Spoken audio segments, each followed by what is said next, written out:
Well, all you shooters out there, this is Fortune Cookie 45LC coming to you from the hot lead zone, and a great YouTube morning to all of you out there. Well, this video is a coffee chat, and got my coffee there, and what we're going to talk about today is small bores and handguns.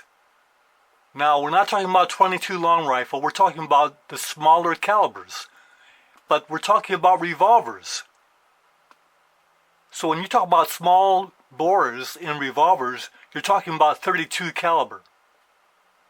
And what we have here on the left is a 327 Federal Magnum, and on the right you got the 30 Carbine. Now offhand it sounds like you're comparing apples and oranges, but really the 32 Federal Magnum, the bullets that it shoots, the diameter is 312 inches.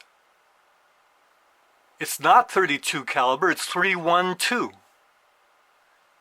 And the 30 Carbine shoots 308 caliber bullets.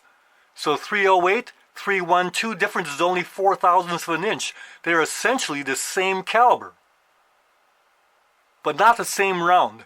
30 Carbine round is longer than the 327 Federal, so it's like this is a 327 Federal on steroids, right? And the 327 Federal is the 32 caliber that comes all the way down from the 32 ACP to the 32 Smith & Wesson to the 32 Smith & Wesson Long to the 32 H&R Magnum, and now the 327 Federal is the longest iteration of all those 32 caliber cartridges, and yet the 30 Carbine's even longer. The 30 Carbine's longer than 327 Federal by almost 1/10 of an inch. And that translates out to about 3 grains more gunpowder. So we're burning more gunpowder in a 30 Carbine, so you got more velocity. But yet let's look at these two rounds, because the 327 Federal operates at 45,000 psi, whereas the 30 Carbine operates at 38,500 according to Sammy. Because this is a lot higher pressure round, it makes up a lot of the difference with the more gunpowder that this one will hold. But this one's higher pressure round, so the difference in velocity isn't as great as it could be. But still, the edge goes to the 30 Carbine. Now, depending on what gunpowder you're burning, the 327 Federal takes small pistol Magnum primers, in some cases small pistol primers, but the 30 Carbine takes small rifle primers. Well, actually, small rifle primers equal the same kind of performance as the small pistol Magnums. So they're pretty alike in terms of priming. Now I know what a lot of you are thinking, and that is kind of like heresy for Fortune Cookie 45LC to be entertaining these small bores in handguns. Because you know that I basically grew up reading and following the exploits of Elmer Keith and Jeff Cooper, and both these gentlemen are huge in big bore handguns. And that's why today I like these big hulking bullets that weigh 400 to 500 grains. Look at that thing. Big as a 30 Carbine all by itself. However, it was Dick Tickles that really likes the 327 Federal, and he's the one that got me interested in the 327 in the beginning. It's not his fault that I got a hold of a Ruger SP-101 that wound up with big cylinder throats of 314 inches. Not good. Makes it hard to shoot accurately, although I think there's other problems with this gun. Might be a little alignment of the cylinder and the barrel, maybe a little problem in timing, although it's not spitting any lead or anything, or any bullets are being shaved. So anyway, this gun's great for short range, and it's a little pint-sized powerhouse with a 327 Federal, and it's good in that regard. Great gun for short range work. And we could certainly hunt varmints, short range varmints. So if we want to put this in our pocket and walk around the back 40 and maybe pick off a raccoon or something, this would be perfect. But everywhere I read was that the 30 carbine, which again is a small 30 caliber, the 30 carbine in the Ruger Blackhawk is an exceptionally accurate revolver. So when I got mine, the first thing I did was measure the cylinder throats, and they measure at 307 inches, which is perfect, because our 30 carbine bullets will be 308. So that's perfect. Not like the SP101 that has oversized cylinder throats. Let's remove my Reloaders Network mug here and take a sip of coffee here, since this is a coffee chat.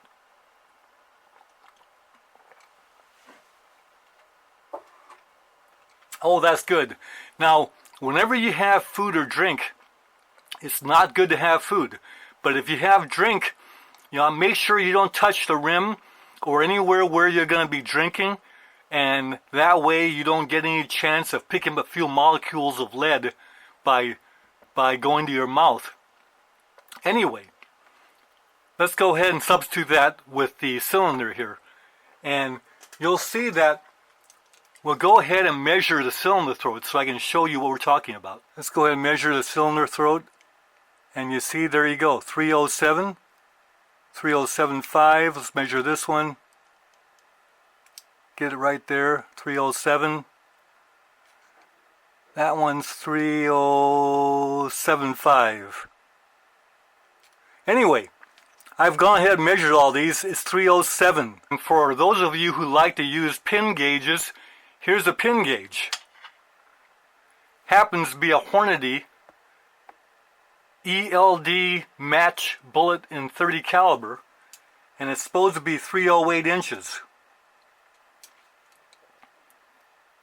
And I'm still baffled that when they say 308 inches, they give us 307. Let's measure that again.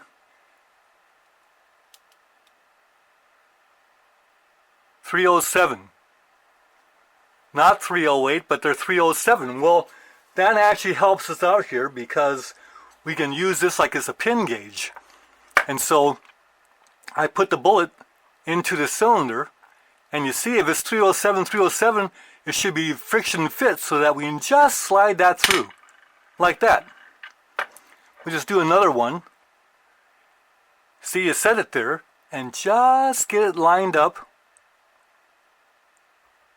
and it will go through. Let's do one more. Look at that.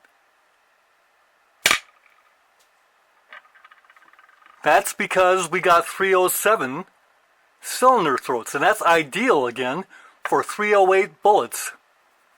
Or if we're shooting 307 caliber jacketed bullets, that'll work perfectly well. I wish that the SP101 had similar. Well, this gun went out to the range and we shot a 1/4 inch group at 12.5 yards from the rest. So this gun shoots really tiny groups. Should be a great gun to shoot at 25 and 50 yards. And would be good to take game up to coyote. So because this gun is so accurate, I went ahead and put a red dot on it. And that involved putting a scope mount by Weaver on this gun, which took about 5 minutes to put on. It's a great mount, and this TruGlo red dot sight's really fine. But it's a big hulking revolver because there's lots of steel in this. It's a big revolver shooting a smaller bore cartridge. Show you that nice red dot in there. That should do. And if you don't like red, it's got a green dot.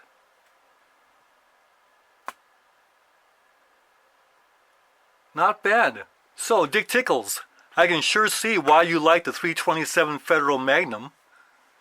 And I like it well enough that I want to keep this because it's a very handy gun to grab and take in the trail or out in the great outdoors. Great protection at short range. Lots of power and high velocity hollow points, and easy delivery of firepower, low recoil. But I also like the small bore in the Ruger .30 carbine because of the accuracy and also the low recoil and high velocity we can get with the .30 carbine round, and I liked it enough to go ahead and put an optic on that. This is going to be fun to shoot at 50 yards offhand. Coffee chat. Hello to James over at the Reloaders Network. Bye for now.